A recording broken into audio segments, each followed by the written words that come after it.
Sa pelikulang The Passion of the Christ, natutuwa po akong ipinakita roon ng direktor nito na si Ginoong Mel Gibson yung paghampas sa Panginoong Hesus, tapos yung pagpasa niya ng cross, no?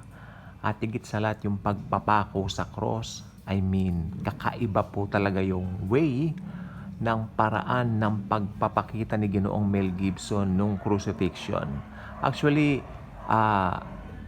yun ang pinaka na-satisfy po ako na movie tungkol sa life ni Jesus Christ, especially yung kanyang passion. If it is the passion, it's something dapat na talagang pag nakita ng tao, talagang, especially mga Kristyano, magbe-burn yung mga puso nila na, hey, that's what Jesus has done for me. Hindi po ba? It should be like that. Okay? So, especially nung nakahang po siya sa cross, ito ang tututukan natin ngayon. Okay? May eksena po roon nung nakahang siya sa cross. Talagang damang-dama mo yung pighati na dinanas ng Panginoong Heso Kristo. Nandoon siya for 6 hours para tuparin at tupdin lahat ng mga prophecy tungkol sa Kanya. At nung bandang huli, isinigaw niya na ganap na. It is finished. Kaya makikita po natin dito kung ano yung talagang nangyari 2,000 years ago. Doon sa krus ng Kalbaryo, kung saan binayaran ni Jesus lahat ng ating kasalanan.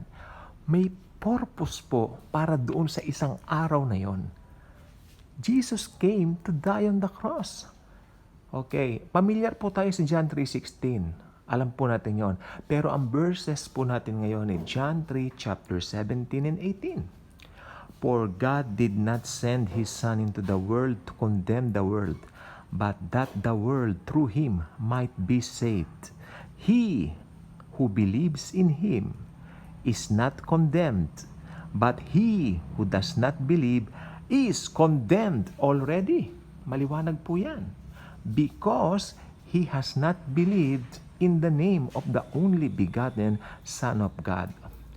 Pansinin po ninyo yung pagkabanggit ng Biblia rito. He who believes in Him is not condemned.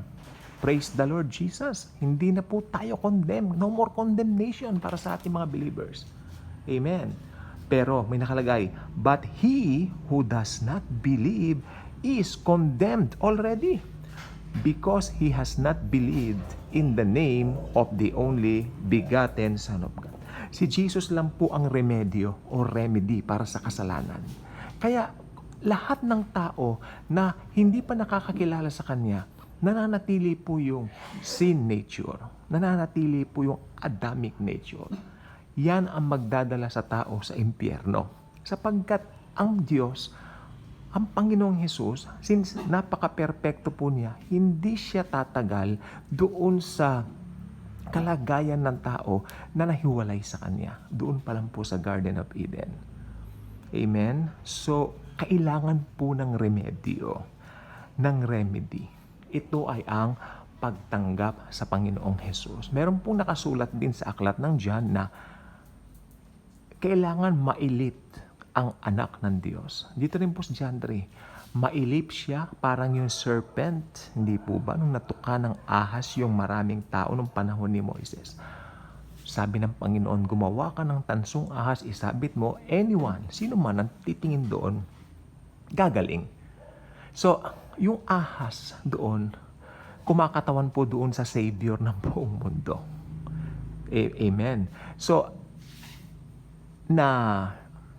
tawag dito, na kinuha lahat yung kasalanan natin. It represents Jesus representing us doon sa cross nung siya ay inatangan na lahat ng kasalanan natin. Ibig sabihin, lahat ng kasalanan ng mundo inimpute na po sa Kanya.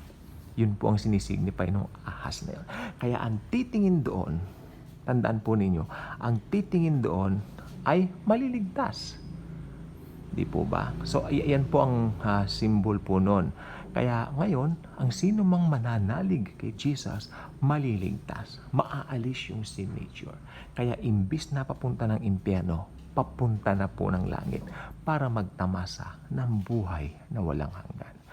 Kaya kung hindi ka pa nakasubscribe sa ating channel, I invite you to do so.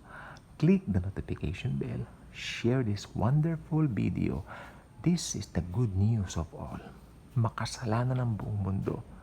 Pero ang anak ng Diyos, the God of gods, Jesus Christ, came para tubusin tayo sa ating mga kasalanan at alisin ng permanente ang sin nature o ang Adamic nature sa atin.